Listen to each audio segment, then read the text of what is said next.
तर एक महत्त्वाची बातमी समोर येतेय। बिहार विधानसभा निवडणुकीच्या पार्श्वभूमीवर महाआघाडीमध्ये काँग्रेस आणि राष्ट्रीय जनता दल यांच्यातील मतभेद दूर होत असल्याचे संकेत मिळालेत।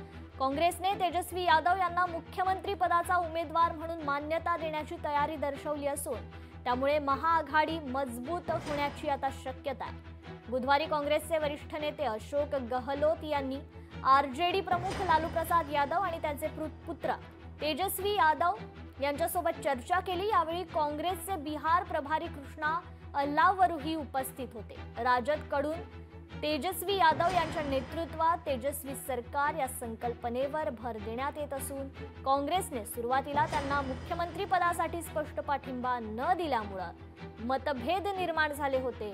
मात्र आता काँग्रेस यावर माघार घेत असल्याने महाआघाडी अधिक सशक्त होईल असा विश्वास व्यक्त केला जातोय।